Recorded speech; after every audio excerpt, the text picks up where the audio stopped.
there's a really good book called The Science of Shame by Gerald Fishkin. And he says there's the difference between guilt and shame. And guilt says, I made a mistake. Shame says, I am a mistake. I felt like a mistake for so many years after that, and I never talked to anybody about it. Beautiful people, welcome back to another episode of Who Can Relate. If you are new here, my name is Justin Davis, aka JD, and this show is all about people discovering their higher selves through adversity, vulnerability, with a big underline under that word, and self-love. So, I'm so excited about this week's episode. I have a very special guest and an expert in a mental health illness that I think a lot of you will really appreciate. So allow me to introduce Miss Dailyn Santana. She's a first-generation Cuban-American actress, keynote speaker, spoken word poet, and mental health advocate. Her work focuses on eradicating stigma in society and Latino community, self-stigma, her personal experience with living with Bipolar I disorder, and how others can optimize their mental health. Her mission is to be a living example that those living with a mental health illness can live a happy, fulfilling life. She believes that living in your truth is the most powerful tool you can have. She performs her poetry in schools and universities across the country, and her work has been featured on the following: Dr. Oz's Show, All Deaf Poetry, Sway Magazine, I Outfitters, We All Grow Latina, Spiritu, and has collaborated with Me Too, the Be Vocal Speak Up for Mental Health Initiative, Be Remarkable Foundation, the Women's Empowerment Network, the American Foundation of Suicide Prevention, and the National Alliance of Mental Illness. So, quite a resume, right? Absolutely. And that's why I'm so excited to bring you guys Dailyn Santana. We go over dating with a mental health issue, in this case, bipolar I disorder. We talk about what that dialogue looks like in explaining to your partner that you have a mental illness, what that dialogue looks like explaining to anyone that you have a mental health illness, accepting the mental health illness, and so on and so forth. So let me get into two more things before we get into this amazing conversation. You know, we start every episode with an intention and a quote of the day. So let's go with intention. Season 2 is kicked off and it has been rolling, and I'm so excited with the progress of how everything's happening. I know you guys have loved my past guests, including Miss Shay Davis, aka the Portuguese lover, aka my better half, my lovely wife, and the one that saved me from the streets. But now I'm going to start to get into more guests and more people that are experts in their fields to bring more awareness, more understanding, and just a bigger diversity panel to the show. So that's the intention for this week. And this week's quote, as we kind of allude to it a little bit in this episode, as you'll find out, is, "Not everything's going to be okay, and that's okay." Let me say it one more time for the people in the back, even though this is probably the most layman's terms, down-to-earth quote you're going to hear me for all of season 2. Everything's not going to be okay, and that's okay. Now, I personally struggle with that quote. As simple as it is, it just doesn't sit well with your boy. I'm like, there's got to be more that I can do. There's got to be more that is in my control that I can figure out and come up with a solution. But at the end of the day, continuing to fit this square peg in a round hole is exhausting. So I have to remind myself very often that everything's not going to be okay, and that's okay. We need to let whatever needs to be.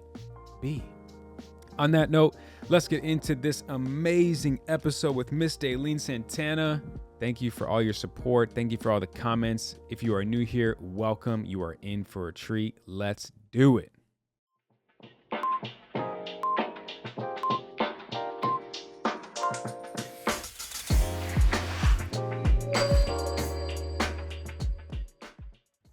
Miss Dailyn Santana. Yes. Welcome. That would be me. Thank you. Welcome to Who Can Relate. I'm so excited to be on here. Yeah, I'm Seriously. so happy, and I got to tell you, the last couple days I've been in the house singing Senorita by Justin Timberlake and Pharrell. That's a good song. One of your many jack of all trade things is Bipolar Senorita. Mm-hmm. So I've just been jamming out to that. So speaking of your resume, let us know what and all you have going on. So I am Bipolar Señorita on social media. That came about in 2018 when I came out of my bipolar closet, and I'm Cuban. And so I thought, how can I make this illness and myself accessible in a way where people, other Latinas, when I was trying to find people who were like me, can relate. And so I was like, I'm the Bipolar Señorita. That's who I am. Yeah. And so whenever I make a post about, my experience, I always put love Bipolar Señorita. Okay. So that's what I do, create content, create poetry around mental health and mental illness on social. I also speak in schools and universities, motivational speaking, and I add my poetry to there, educating kids about mental health, how to spot signs and symptoms, and getting help in their schools, right? How to speak to their families about it. Yeah. I'm working on a poetry album. I'm a children's poetry book author. Yeah. And I'm a stepmom. I'm a fiance. Yeah. I'm a fiance. Yeah. Just start there. Yeah. Let's start there. Yeah. I love it. Tell me a little bit more about, as today we'll kind of really go over the bipolar disorder. Tell me about how and when you discovered that you were, and also, again, super unfamiliar, but there's bipolar 1, there's bipolar 2, and I'm sure a couple other levels, but yeah. Yeah, so I was diagnosed with bipolar 1 in 2011. Okay. So bipolar 1, in order to have that illness, you have to have had at least one manic episode. Okay. And that is what I had in order to be diagnosed. So a manic episode is characterized by a sustained period of like abnormal mood, elevated mood, and like erratic and exaggerated behaviors. Okay. Can you give me an example? Layman's terms, yeah. Layman's terms. If you're having a manic episode, you are having grandiose thoughts. Like we've seen Kanye have public manic episodes where he's saying things that are so big and so out of touch with reality, right? Yeah. You may sleep very little. Your mind is racing. You kind of feel invincible. Wow. You feel like you are the all-powerful. Like for me, honestly, like I felt like God. I've only had 2 manic episodes. The first one that I had was the most traumatic thing that myself and my family have ever experienced. Okay. And the second one was much smaller because I had already been through it and I'd been diagnosed. And so I knew the signs and symptoms and I was able to get help faster. Sure. So in order to have bipolar 1, you at least have had to have at least one manic episode, which is crazy. I know. And how old were you again? I was 19. Okay. So I was in college and I took a semester off. Okay. And I was feeling really, really depressed. And I felt it was the worst depression I'd felt. So I was like, maybe I should start with my story. So how I initially was diagnosed with like depression and anxiety. So in 6th grade, one morning I woke up and I just felt different. Like I just couldn't do school. And I loved school. Like I was always a really good student. I loved being in school with my friends. And I lied to my mother and I said I was sick because I didn't know what was going depression was. Sure, like I had no vocabulary for it. Yeah. So I would just lie to her and she believed me.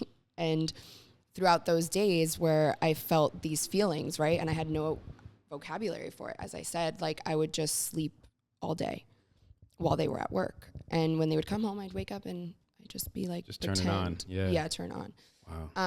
And I did that all throughout middle school, high school, and college. But once I reached 19, I was like, this is different. Yeah. This is different than 6th grade to middle, all of those years. Yeah. And so I had to take a semester off and I lied to everyone. I was like, guys, I'm just going to work. I'm just going to, just chill for a bit and go back to school and once I feel better. And for me, I was like, oh, I'm just going to sleep it off like I've always done. Sure. Yeah. And one day I'll wake up and I'll feel better and I'll, be really good in school again. I'll be that straight A student. I'll go to the parties. I'll socialize. Like I'll be day again. And that's not what happened. I ended up having a manic episode. And so my episode was super gradual at first. I just opened up a Twitter account and started tweeting. And people were like, damn, Day's coming out of her shell. Because during that time, I was more shy. Okay. And so people were like, damn, Day is like coming out of her shell. She's really funny all of a sudden, And then I would start to write poetry, which I'd never done before. And I would perform these like soliloquies that I'd had memorized at open mics. And then I started to act out of character. Okay. But it took a long time. Then when I finally reached psychosis, which is when you totally lose touch with reality. You know, you could hear voices, your world, like you're not living in reality with everyone else. You've completely lost your mind. That's when I was hospitalized. And after that hospitalization, that's when I was diagnosed with bipolar 1. So that's how I reached my diagnosis. Wow. Yeah.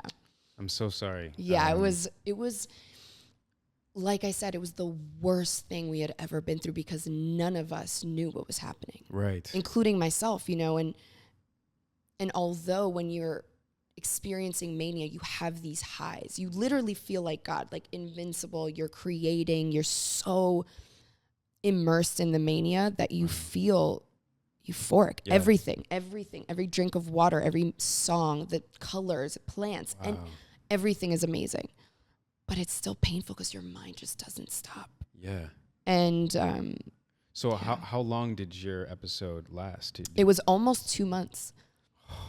Almost 2 months. Every day, highs and lows. Yeah, every day. It was pretty much highs, but again, it was gradual. So nobody could see the signs and symptoms. They just thought I was coming out of my shell. Like, wow, like she's talented and she's writing and she's... And that's kind of the age where maybe you were. Yeah. And then once I started, you know, I started to say things like, my family's Cuban, as I mentioned. I used to say that Fidel Castro was like a humanitarian. Like he's doing all these great things for Cuba.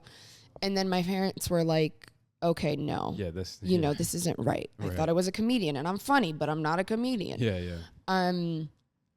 It was a lot of things that I did. I would email people, tweeting, Facebook statusing, all of these things that were out of character. Yeah. And then that's when people really started to question my sanity or what was not even my sanity because they didn't know what a manic episode was. Sure. But they were like, something's off. Yeah. So yeah, it was crazy.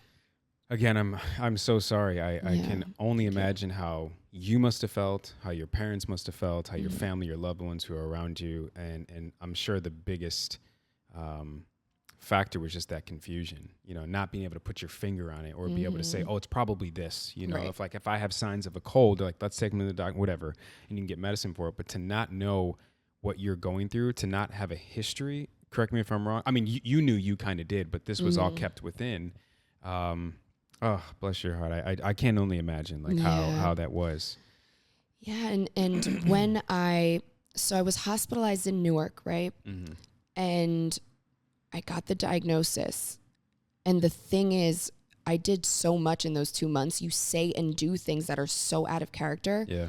But I didn't remember so much of it. To this day, people tell me things I said and did while manic, and I don't remember it. No recollection. Wow. And there have been times where I'll pass by something and I'll have a flashback like, oh my God, in that moment I said something to someone and it was crazy. Oh. And I don't, it was like 6 years later. Yeah. And that puts you in a state of like, you know, anyways. Sure. But all that to say, when I was diagnosed, I went back to my parents' house and I fell mute for 3 days. Like I did not speak for 3 days. I couldn't speak because I was in such shock that I did those things. Like I would say to myself, like, that wasn't me. Like, guys, that was not me. And I lost friends because of it. Sure. You know? Yeah. I really was like, that wasn't me, but it was me. Like I had to realize, and it took many years and a lot of therapy to realize, like, even though it wasn't Dailyn that said and did those things, it was still Dailyn. It was a version. It was a version of me. Yeah. And it literally left me speechless. So in those 3 days, I was under the covers and I only got up to use the bathroom, and I made a vow to myself on the third day. I said, when I can speak again, I will never talk about what happened to me. I will never talk about my mental illness, and I will never write poetry again. Ever. It was so traumatic, and I had so much shame. Yeah. The shame was loud. You know what I mean? And so when I spoke again, I just was like, I'll never do it. And it was the elephant in the room for 7 years after that. Like I couldn't, I still was good at having a facade and like but it was hard. I had this, every time I was alone, the shame of the episode and my diagnosis, and it was so loud. I felt really alone. Sure. When you move the distraction away, Right. it's just you and your thoughts.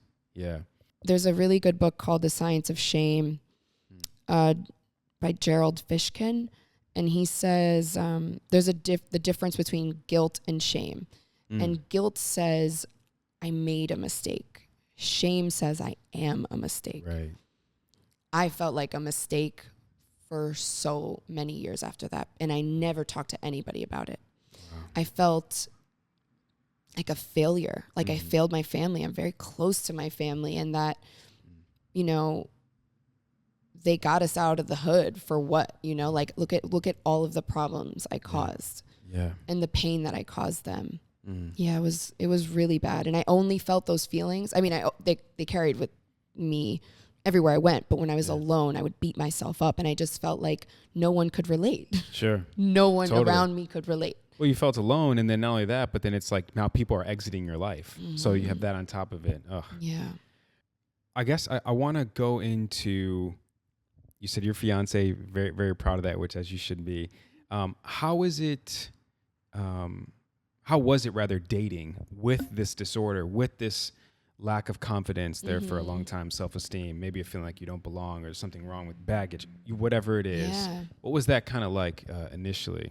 So I'm going to rewind a little bit before the dating world, because it was really hard for me to understand this new diagnosis and how my brain functions and my moods and all of that, because it was so hard for me and my family to find a therapist at the time that was Latino, that spoke the language, that took our insurance, that I could see immediately because it was an emergency, Sure, you know? Sure, yeah.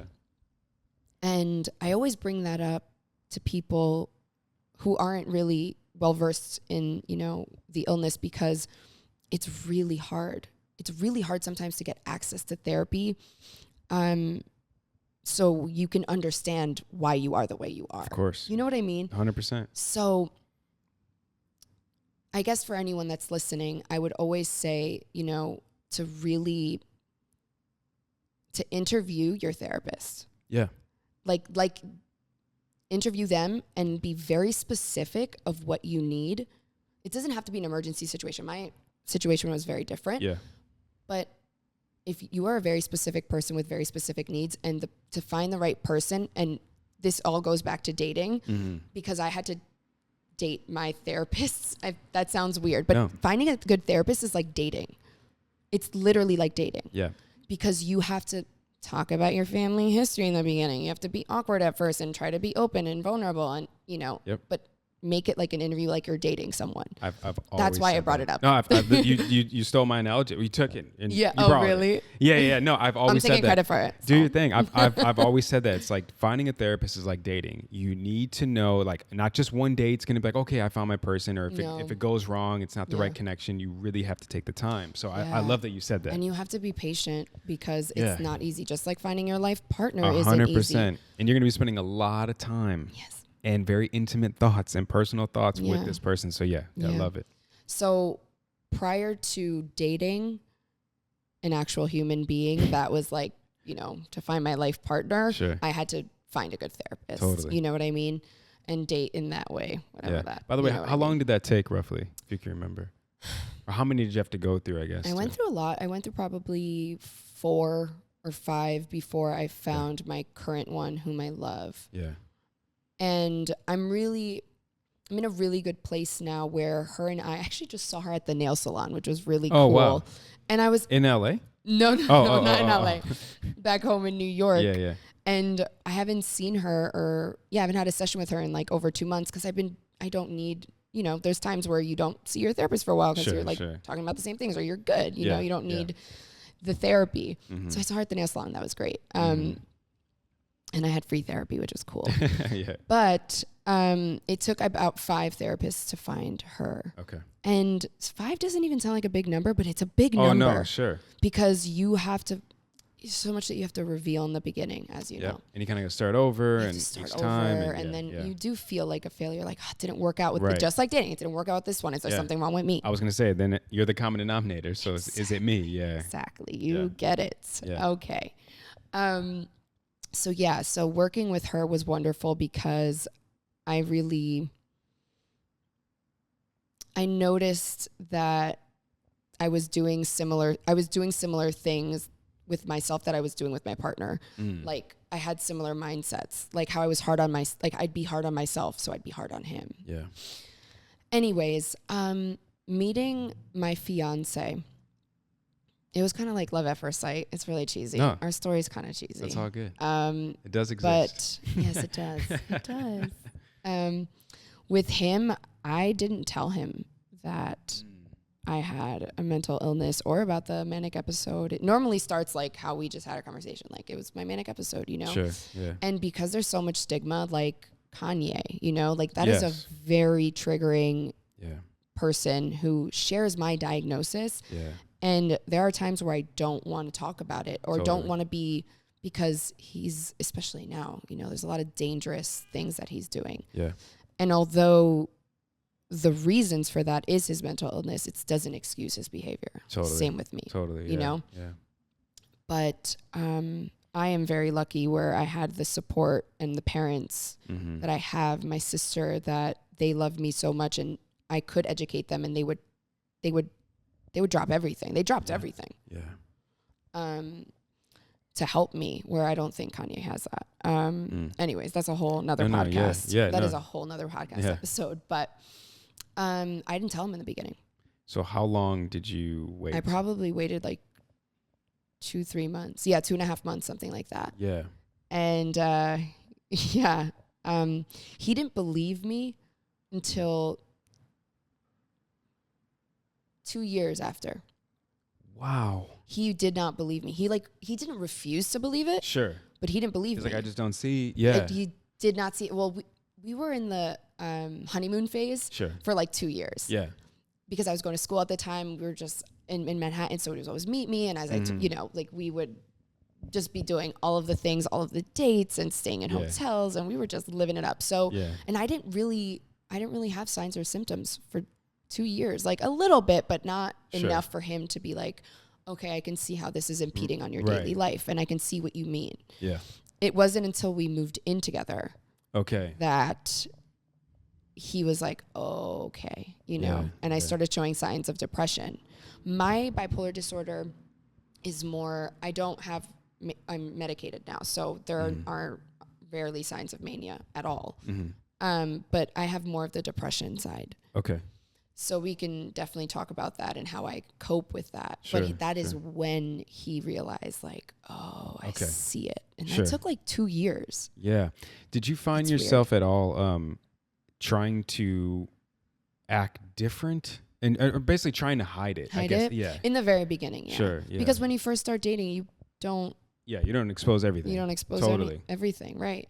So I did. And it was really, really hard, you know, coming out of my bipolar closet to him. And it was very similar coming out of my bipolar closet on social media, like shaking, like trembling, because I was naked. I was exposed. Yeah, you're vulnerable. And I was so vulnerable. And it is the one thing about me, or was the one thing about me, that I was it always felt like the elephant in the room. Yeah. It always felt like, before I even, you know, became public with it, I felt like there was a sign on my forehead that I would carry with me everywhere. Sure. That no one could see but me. Yeah. Like the secret that you felt everyone knew, but in reality only you had. So he accepted it, and he was fine with it. Of course, you know, he was, I love you, I accept you, I'll support you. But there were times where I would bring it up, you know, the certain thing, I have social anxiety, you know, like that was a little hard for me. And he would be like, no, I don't see it, you know?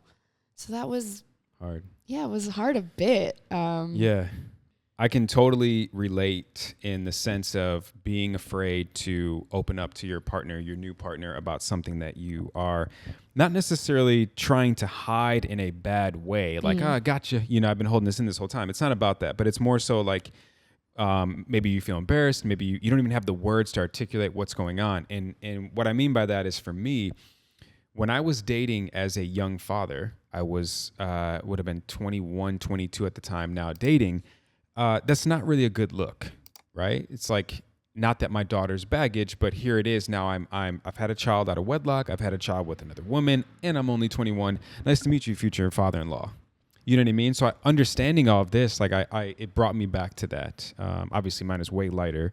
But I just remember thinking, like, I want to tell you, but I don't really know how. And so sometimes it would take me like a month or two to be like, I have a daughter. It's pre-social media, right? So this was like on my time, on my terms, Right. which I, miss those days. But so and I always was like, well, we're gonna find out how they truly are as a person, and every woman, they were great. They, in fact, they loved it. They loved the idea of it, right? But I mean, anyways, so I just remember feeling like, I don't know how to share this with you. I really don't. I love who I am as a father. I love my daughter. I'm sure you loved who you were, and you were trying to love this version of you as much as you could. At the end of the day, though, it may not be for everyone.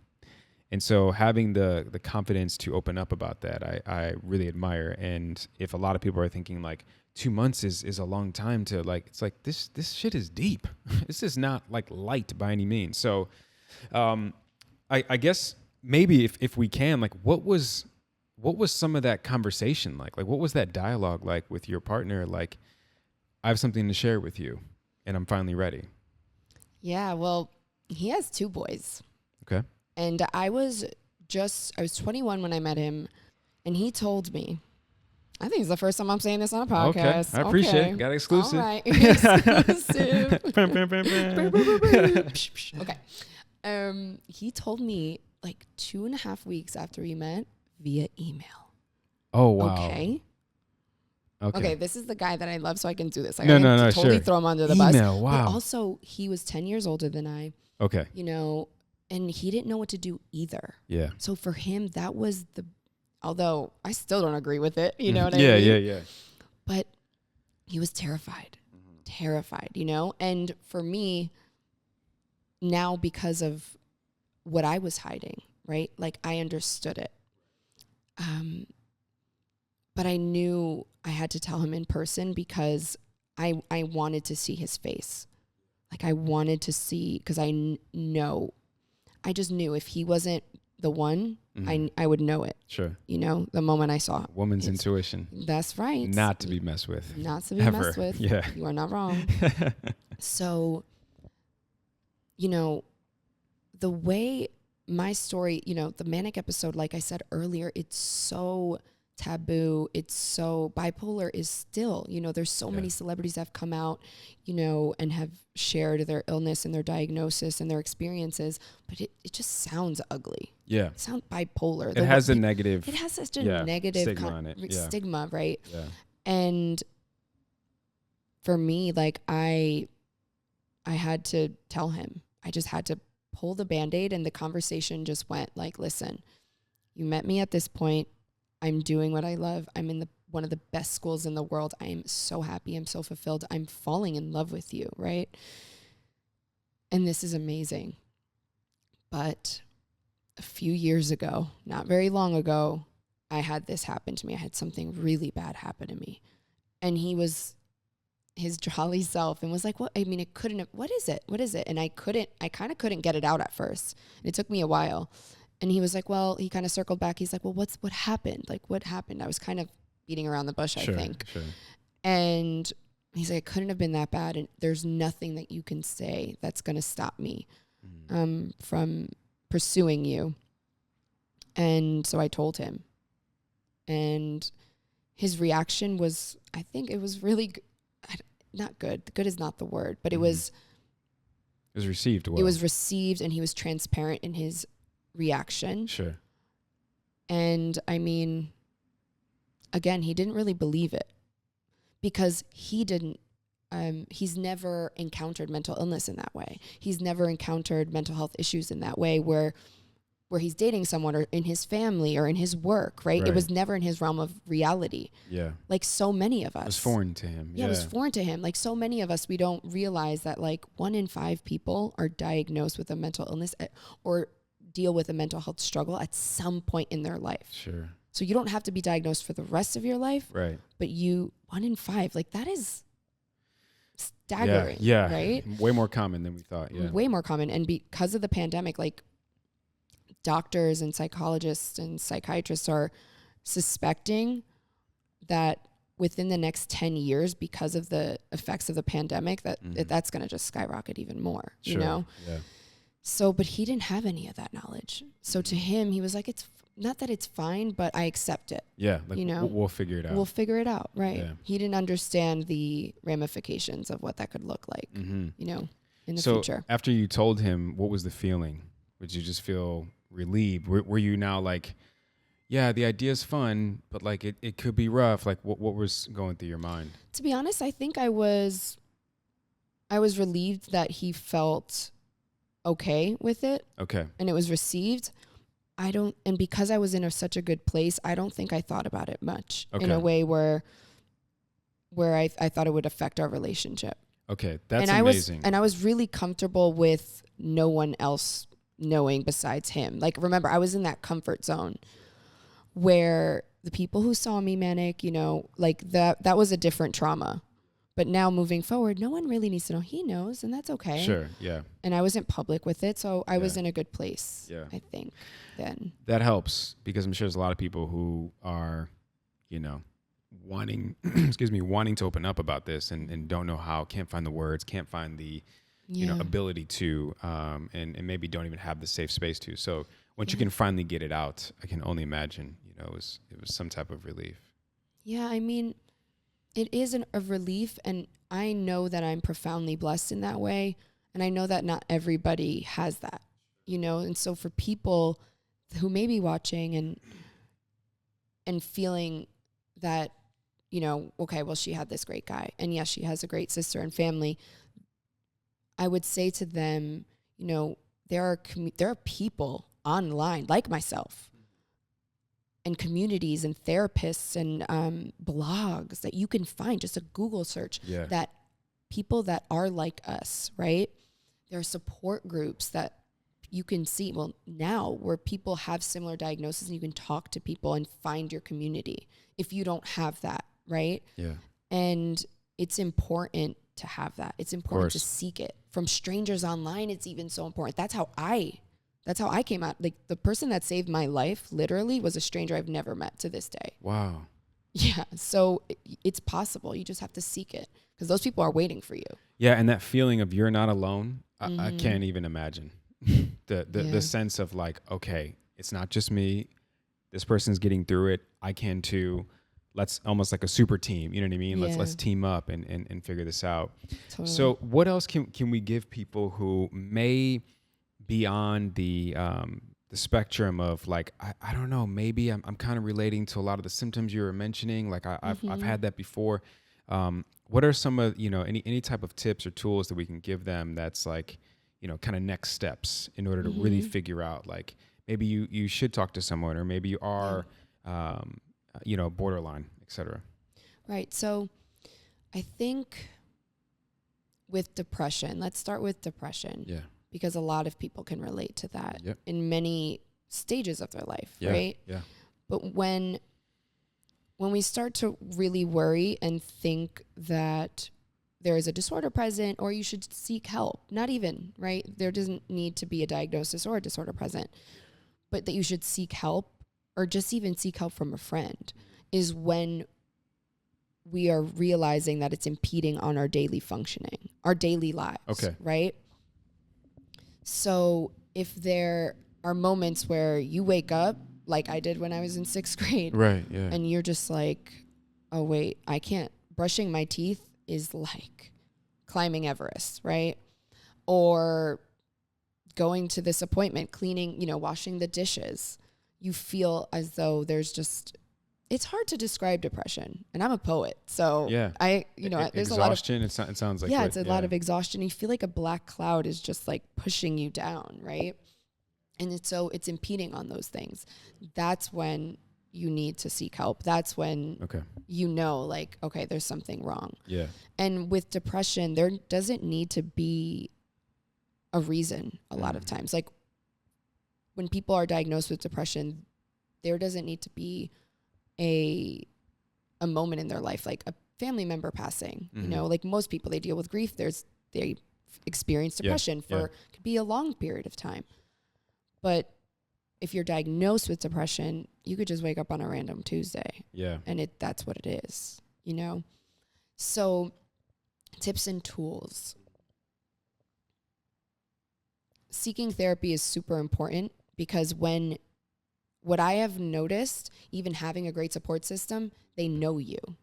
Right. They're biased too. They are biased. Yeah. They know you. They're like, well, I know that and then you're like, but that's not helping me. Right. And even if it's coming from a place of love, it's not helpful, and it's not going to get you to a place where you can bounce back and start over. And it could also be enabling at times. Oh yeah. Yeah. Oh yeah. My mother, love her to death, but she wants to take care of me, and she'll enable me, and she'll be like, well, I'm a cookie. And I'm like, no, let me do it. You know? And that took a while to notice, you know, but seeking help from someone who is unbiased is massive. Yep. And educating yourself and educating the people that love you is optimal. Like that is the best thing one of the best things that you can do for yourself. Because if people don't know the signs and symptoms and they can't recognize it, they can't help you. Can't help you, right. Right? And there's a little bit can go a long way for people like me and not even people, like all of us, right? When you are going through a hard time and you receive a text from someone or a voicemail, for me, I'm huge on like leaving voicemails or write a written letter. Like I think that's a lost art, you know? Yeah. It's so special. That doesn't take much. It does not take much to pick up the phone and leave like a sweet voicemail to someone. And that can elevate you. 100%. Yeah. You know? I think that's so, so, so important. Self-care is something that's overused in this society. And I think people capitalize on it in a lot of ways that feel false, but it is really important. Yeah. And sometimes there's a poem that I have called To-Do List, which is the poem that I posted on social media, which made me come out of my bipolar closet. I say, my to-do list is longer than I'd like to admit. It is a step-by-step process of all the things I like to call small accomplishments. So small accomplishments are what get me through a depression. Yeah. Because everything is a win and you have to celebrate it. Yes. You must celebrate it.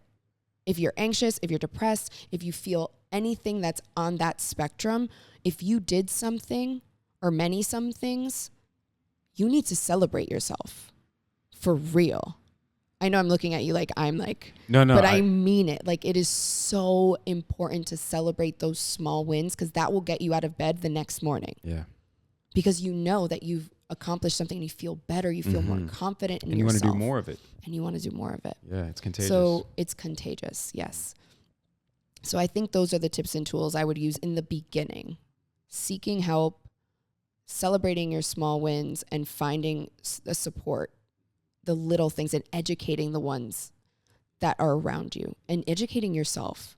Yeah. Because you need to be able to spot it in yourself in order to say, okay, wait, I'm feeling very anxious. My heart's racing. I'm having racing thoughts. Yep. That means this, and what I can do is go in this direction. Yeah.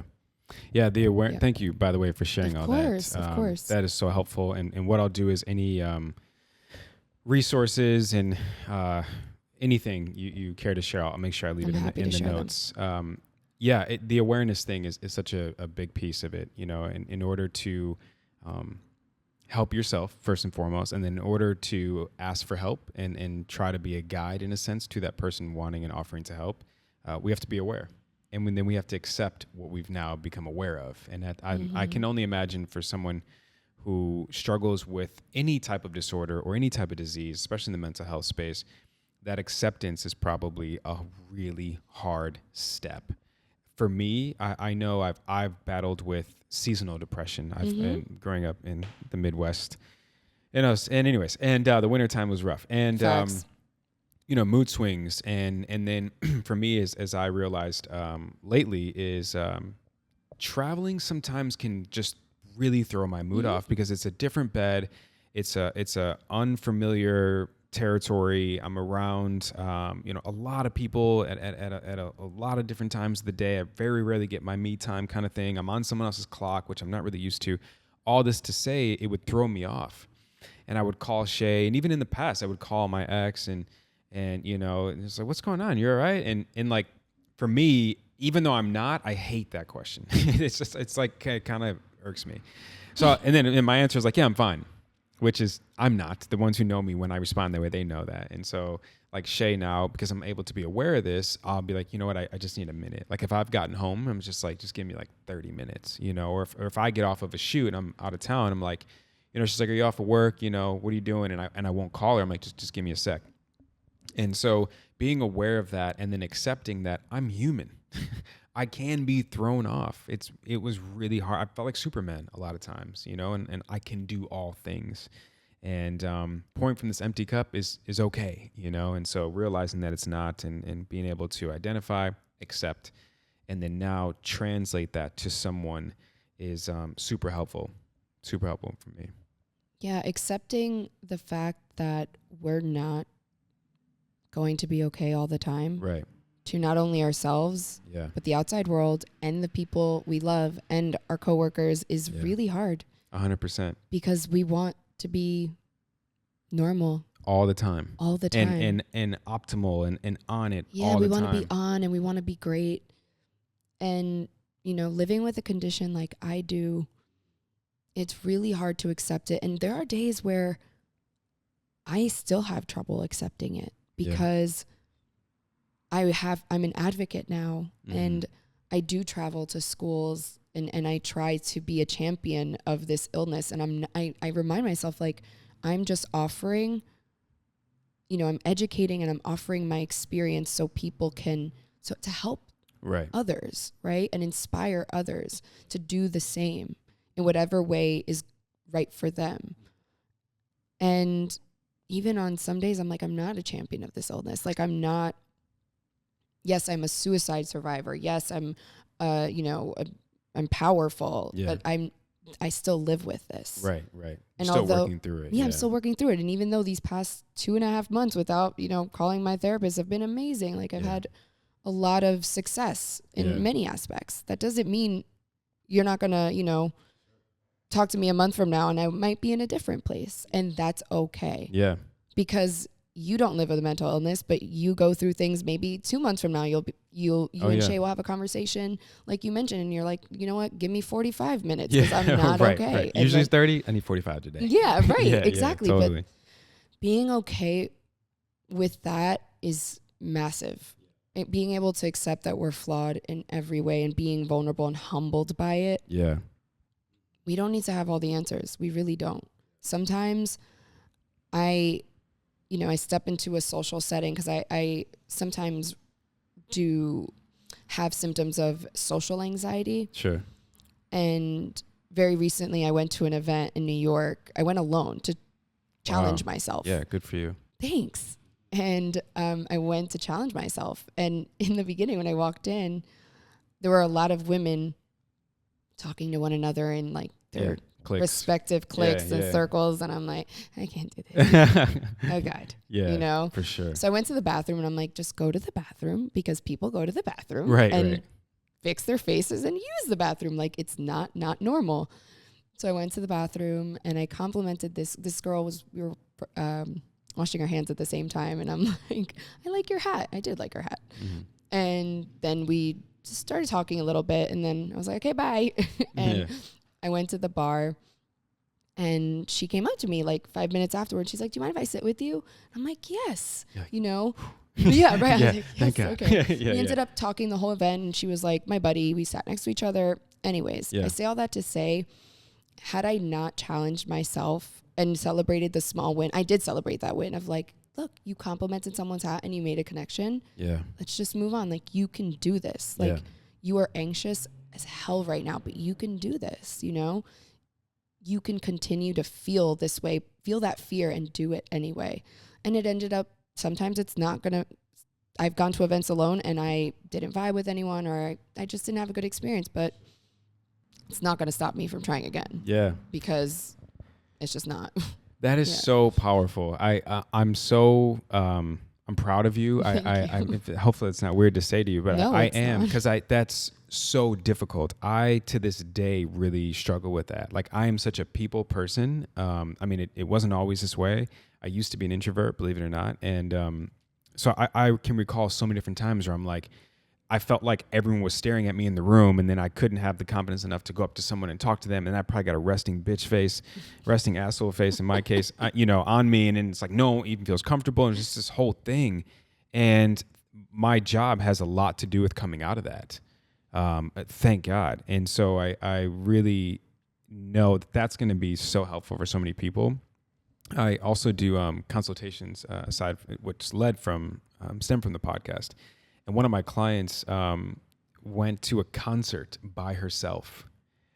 And I was like, you're like my hero today. Like, that is the coolest thing Shout out to ever, that right? person. Like, how amazing to go to a concert where, first of all, who goes to concerts alone? Almost nobody. So either you're going to be booed up or you got your clique, but it's hard to be the third, fifth, seventh wheel, whatever's going on. And so I just was so impressed by that. And anyone who ventures, people who travel alone, I'm just like, wow, especially women. I mean, for safety issues alone, I'm like, good for you that you were like, I'm not waiting for my man to, I want to see some shit. Yeah. I'm going to go. You know what I mean? Like, good for them. And going through, like, for example, the concert example, I hope whoever they are, they sang loud and they just like dance, everything. Dance. Yeah. Like, I pray that, like, I'm sure they did.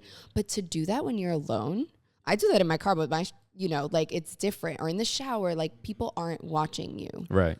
But when you're at a concert or you travel alone, you're feeling so many things come up. Totally.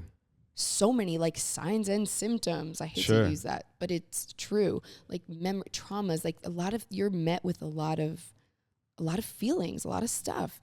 And to be able to battle that alone or just feel it alone. I don't like the words battle because we're not at war with ourselves. But to go through that challenge alone. Go through those challenges alone. And when you come back home, you feel like you can conquer. Exactly. And you are more, you just have that, like, that armor that you can, I said I don't like war, but I've used a lot of war examples, like badge and we swear conquer. you're not a violent person. I'm not. It's just all your metaphors. This is all my metaphors. But totally, like, you feel more, and I always want to encourage people that, my followers and the students that I meet that, if you do have a bad day where it feels like a failure, you must try again, because that's the only way to fight that social anxiety, the anxiety of, test taking or learning how to socialize again after the pandemic. Like, without something covering your facial expressions. Yes, kids are really struggling. Adults are really struggling. Right. You know what I mean? Totally. Like, making eye contact. Like, there's so much. And I really just encourage them, like, feel all the feelings, because we're all feeling it. And when you are vulnerable, like, as you are and your guests are, and you're like, Shay's amazing, and your daughter, like, on the podcast, that liberates other people and invites them to do the same. Yeah, literally. That's apparently why you're here. That's why I'm here. Kind of how it all happened. Yeah. Yes. Yeah. Can I share the story? Please share. I'm going to. So as I mentioned, I'm a stepmother. And during some of my struggles, I was trying to find some, like, resources online, and a lot of the stuff that I was coming across were white women in their mid to late 40s. And although some of it was helpful, I just, like, when I was trying to come out of my bipolar closet, I didn't know anyone, any Latinas, anyone who looked like me, who was dealing with a mental illness or anything that I could relate to, my story, right? And so I came across your podcast and the episode with you, Shay, and your beautiful daughter. Thank you. And I wept the whole time because... Which episode?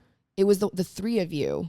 where you were talking about, did I cause trauma? That you caused trauma to her, and you were crying a lot, and it really that was a hard one for you. I think you said the hardest conversation I've ever had. I think something along those lines, and I mean I believe it because that was a really hard conversation. And your daughter was crying, and she was so vulnerable about like the other relationships you had. Anywho, yeah. But the relationship with her and Shay, and she spoke about how uncomfortable it was at first, and their relationship, how it built over time. And I just saw her love for your daughter, and just the relationship. Seeing that, like my two boys, you know, it's a different dynamic in many ways, but I still saw my story being represented by people who look like me. And it made me so grateful. And I felt seen, which is how everyone on this planet should feel. Yeah. And that's the story. I love it. Thank you for sharing. And I'm so happy that happened. I know that episode touched a lot of people, but to actually sit with someone and hear it is incredible. It was such a funny situation. Like I had another idea. I can't remember what it was. I had another idea for the episode, and this topic had been like talked about the last couple of days in the house. And I was just like, you know what? Like I am Mr. Vulnerability. My show is called Who Can Relate. Like let's really dive in here. You know what I mean? Like no surface stuff. Let's just I'm down if you guys are, and everybody was, and it was just an incredible moment for us. And here's the thing, like when those episodes happen, like everyone gets healing, which I love. Imagine us, like cameras off. We had like the best hug ever, like the tripod of us. You know what I mean? We had this beautiful moment of just like, oh, like I've been feeling a certain way about it, but I didn't know how to articulate it. And my daughter being at the time 13, you know, trying however she could to, and then even me at 34, trying to word everything out. And it just, not just the tears are pouring that day, but the words also were pouring out, which was awesome. Yeah.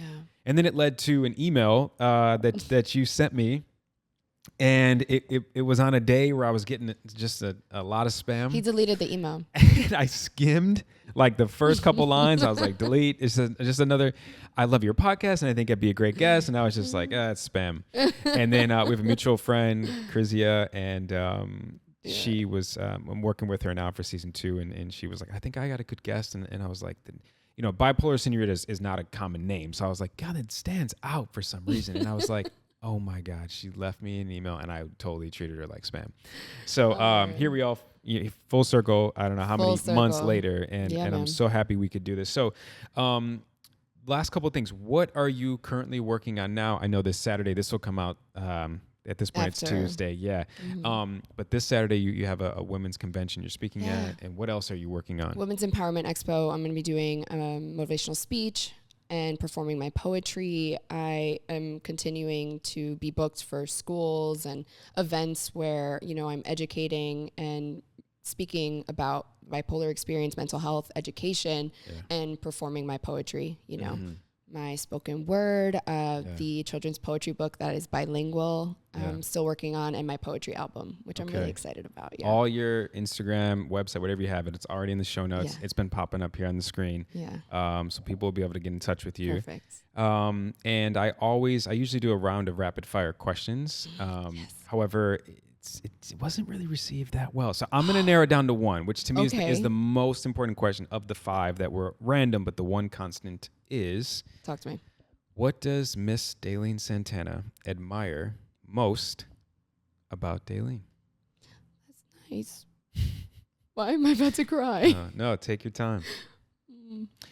So take your time. I'll also just give you the context as to why I asked that question. Please. Speaking of self-love, this show is all about people discovering their higher self through adversity, vulnerability, and self-love. Adversity, everyone goes through it. Who wants to talk about it until you hear someone else first, is usually when we come out. And the second thing is vulnerability, which is one of the most important things ever in any type of relationship with another human being. Self-love is probably the most important factor to any human being. Unfortunately, it's the one that we just totally dismiss and we put on the back burner, and I'm fine, I'll do it, it's okay, I'll be all right. So this is a moment for you. Talk about celebrating. Mm-hmm. Celebrate the shit out of yourself right now, what do you admire most about you? The thing I admire most about Dailyn, and I will say my name because I rarely say it when I speak about myself, or to myself, you say Day, rather. Right? Yeah. I say Day. I usually shorten it. My mother always says, why do you do that? Like, I gave you a name. I gave you a full name. Don't cut it short. The thing I admire most about myself is I always will find my light. I'll find my light and share it with the world, even when the darkness comes. No matter what, I will always find my light and work as hard as I need to, because I know that someone needs what I have. Thank you for sharing. That's so beautiful. Thanks. That is so beautiful. And it's hitting right now for me very personally, because Shay and I did ayahuasca this past weekend. And one of the things that Shay, who had a way better experience than I did with it and got more messages, she said at one point in this one dimension, she said, I felt like a light, but I felt like I was such a dim light compared, and she's like, I just felt this insane amount of urge to like be as bright as I could be this brightest light. So really very perfect timing for you to share that with me and for Shay too. So thank you for that. And as we all should, I mean, if you're not failing, you're not trying. If you're not putting yourself out there, and there's going to be no results that you're looking for. So I love the fact that you were like, this is who I am, all versions. This is what I have going on. I love myself. I'm going to do everything I can to understand what's going on, to love what's going on, to share my light with everyone else in the world that is also 1 out of 5 people is going through something type of mental health wise. And you are a light. You're so, you have this contagious energy. Even on the phone yesterday, you got me hyped. I didn't sit down when we talked. I was standing. Me too. And, I always do that. Yeah. I like walk in circles. It's really weird. Yeah. And I'm so happy that you were able to share everything that you did. And I can't wait for people to get to know you more. And the children's book and all that you have going on. It's just an honor. So I appreciate you. Thank you. No, it's a pleasure. Seriously. I hope the people that can relate to my story and what you've shared as well, like, I hope that they know that they're not alone, and that no matter what, we all have darkness and light, but finding the light no matter how hard it gets. Like, every time I share my story, it gets easier. Yep. And that's not only me. Right. That's not limited to just Dailyn. No, yeah. It's everybody. Yeah, you become more comfortable with it. Yeah, totally. Awesome. Thank you again. Thank